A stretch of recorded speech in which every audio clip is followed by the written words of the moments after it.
Hola, mi nombre es José Eduardo Telles Espinosa. Esto es Charlas de Amparo. Vamos a continuar con el tema de la sentencia en amparo indirecto. Por cierto, si eres nuevo seguidor, no sabes qué significa esto. Significa, va por mi familia y por mí, y va por la academia. Necesitamos agarrar al amparo, necesitamos hacerlo nuestro y que con él salvaguarde nuestras garantías y nuestros derechos humanos. Gracias en Guadalajara, gracias en San Cristóbal, que dicen que esta es la charla señal. Bueno, pues les agradezco el comentario. Insisto, pues esto es una actividad académica. Vamos a aprender amparo y vamos a pasarnos las mejores como abogados para ir aprendiendo entre todos a hacer justicia. Entramos en tema. Te dije en el video anterior que en este íbamos a hablar acerca de cómo se estudian las causales de improcedencia dentro del juicio de amparo.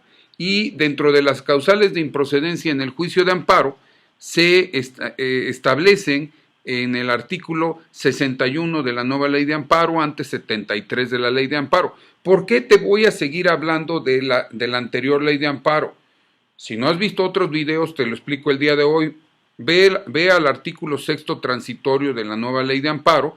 Ahí se establece que la jurisprudencia que haya sido aplicada o emitida de conformidad con la anterior ley seguirá vigente mientras no exista un artículo que se contraponga a la misma, que contravenga a la jurisprudencia. Por esa razón es importante que si conforme a 6º transitorio más 217 de la nueva ley la jurisprudencia sigue vigente, pues debemos de tomar en consideración este análisis concatenado de las dos causas, de las dos leyes. Si te hablo del 73 de la anterior ley y hoy te hablo del 61, pues es exactamente lo mismo. Antes te hablaba del 73 último párrafo para análisis oficioso de causales de improcedencia y ahora te hablo del 62 de la nueva ley de amparo que dice exactamente lo mismo. Entonces el análisis de las causales de improcedencia es de oficio o lo plantean las partes. Pero bueno, vamos a por regla general, considerando tercero en las sentencias de amparo indirecto, en donde el juez de amparo examina si hay alguna causal de improcedencia planteada por las partes. Esto nos lleva solamente un repaso muy breve. Te invito a que veas los videos de improcedencia sobre quiénes deben de plantear la improcedencia en el juicio de amparo. ¿Quién crees que la deba de plantear? A lo mejor de inmediato dices, bueno, la autoridad responsable, porque es la que está siendo demandada y por lo mismo es a quien le puede afectar el amparo. O a lo mejor piensas, bueno, pues el tercero interesado, porque es el que va a resultar afectado si se concede el amparo. O a lo mejor piensas, bueno, el Ministerio Público Federal adscrito, porque es el que representa a la sociedad. ¿Y el quejoso? Pues el quejoso también está obligado a hacerle valer al juez de amparo si hay alguna causal de improcedencia. ¿Para qué? Pues para en aras de que no se continúe un amparo que pueda ser infructuoso. Ejemplo, si hubieran cesado en sus efectos los actos, ¿no? Oiga, ¿sabe qué? Me desposeyeron de un inmueble, hubo un desposeimiento. Dicen que es incorrecto decir desposesión, es desposeimiento. Y va la autoridad y dice, ay, si usted disculpe, aquí está su terreno. Bueno, pues tú tienes que ir ante el juez de amparo y decirle, señor juez, gracias, ya cesó en sus efectos el acto reclamado y plantear la causal de improcedencia. Y el mismo juez de distrito, de oficio, examina las causales de improcedencia, porque así lo establece el actual artículo 62 de la nueva ley de amparo, que es el 73 último párrafo de la anterior ley. Ok, entonces ya tienes en el amparo indirecto causas de improcedencia que hayan sido planteadas por alguna de las partes o que el juez de distrito examine de oficio. ¿Cuál se estudia primero? Si revisas jurisprudencia de la Suprema Corte vas a encontrar que en algún momento la Suprema Corte dijo que las causales de improcedencia se examinan en un estudio preferente.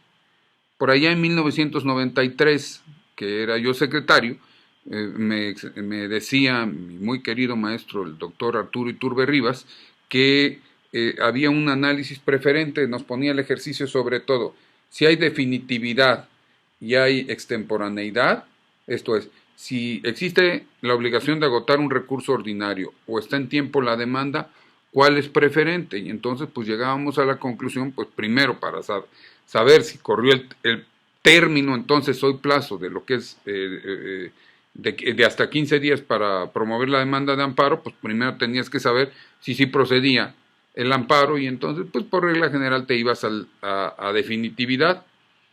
Pero ahí se empezaban a complicar las cosas porque decías, bueno, y un acto consumado irreparable contra un cambio de situación jurídica, ¿cuál es preferente? Al final de ello, la Suprema Corte de Justicia de la Nación establece en jurisprudencia que se examine la causal de improcedencia que más salte a la vista y con la que mayores elementos haya, que es el criterio de los señores jueces y magistrados.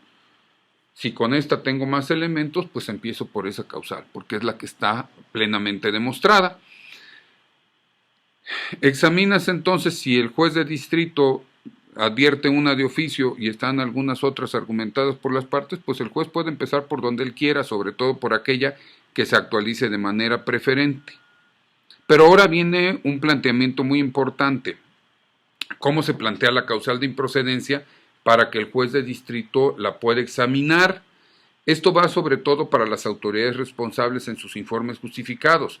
Si planteas la improcedencia en el informe justificado, es indispensable que des los argumentos por los cuales consideras que se surte la causal de improcedencia. Recuerdo cuando era juez de distrito que algunas autoridades decían, en su informe justificado, y en el presente asunto se surten las causales de improcedencia del artículo 73, 1, 3, 5, 7, 8, 19, 20, parecía listado, ¿no? Oiga, ¿y por qué? Pues porque sí, o porque no se afecta el interés jurídico. Oiga, pero si el interés jurídico entonces estaba en 73 quinta. La Suprema Corte de Justicia también ha analizado en jurisprudencia este fenómeno y dice, no, las causales de improcedencia cuando se plantean deben de ser debidamente argumentadas diciendo por qué razón se surten. Si no se argumentan debidamente, esto genera que el juzgador de amparo pueda declarar inoperante su estudio, hecha excepción de que quede de manifiesto que sí se surte. Y entonces el juez de amparo la examina de oficio y se tiene por actualizada.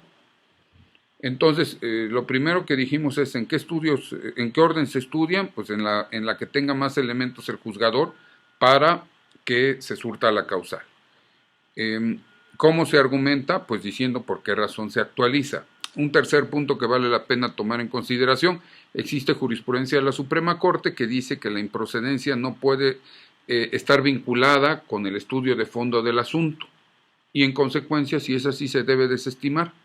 Ese es otro tercer supuesto. Esto nos lleva nuevamente a algo a lo que te he dicho y que seguiré invitándote a que lo hagas. Por favor, compañeros estudiosos del derecho, necesitamos estudiar jurisprudencia.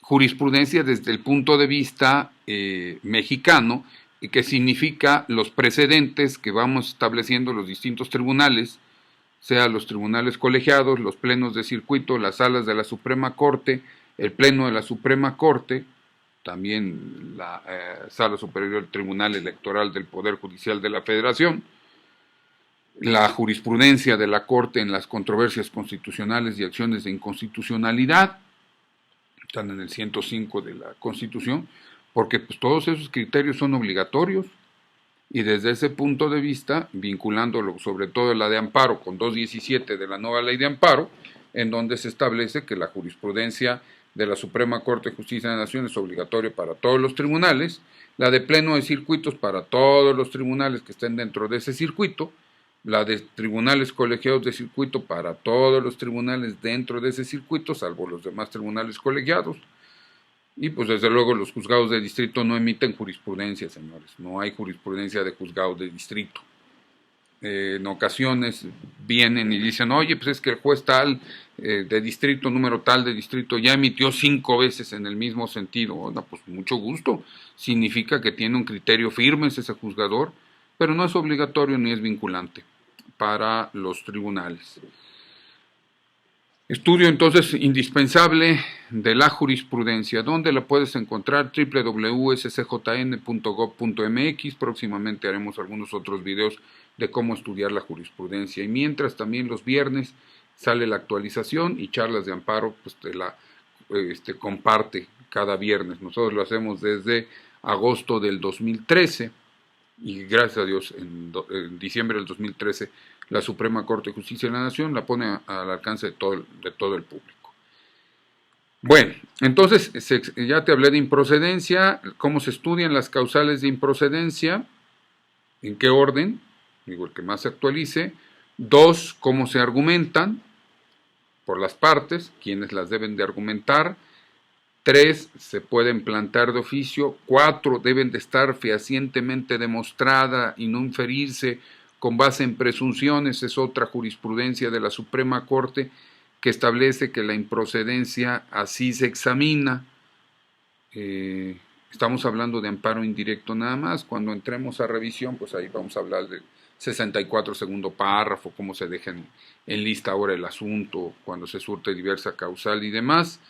Se plantean en el informe justificado, se pueden plantear en cualquier momento del juicio.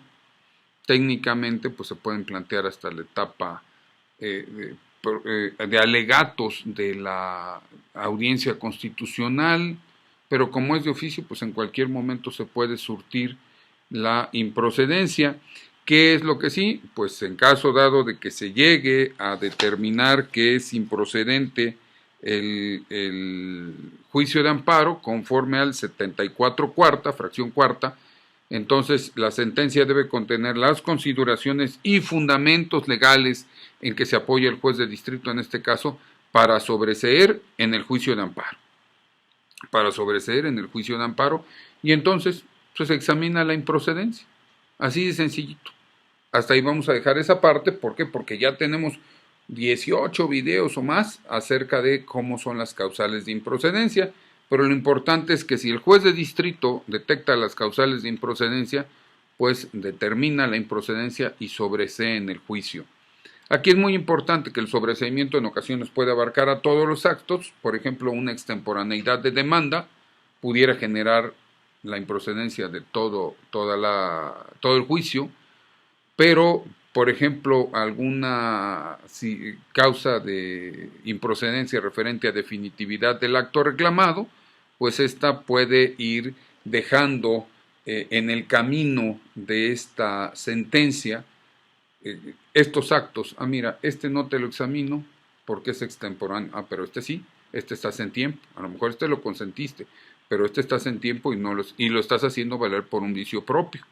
Entonces este sí lo puedes examinar. ¿Ves? Tiene un orden lógico muy simple la sentencia de amparo indirecto.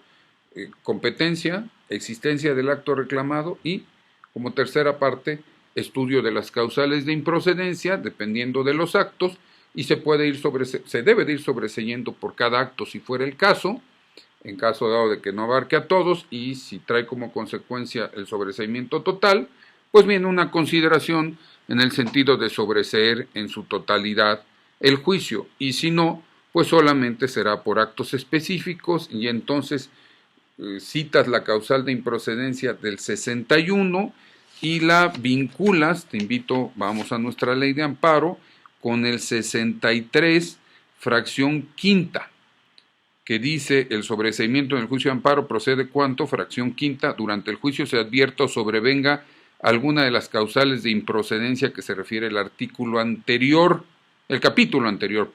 antes decía el artículo, es el capítulo anterior, que el capítulo anterior es el capítulo séptimo, y el capítulo séptimo es el que contempla las causales de improcedencia. ¿Qué significa, por cierto, que se advierta o sobrevenga?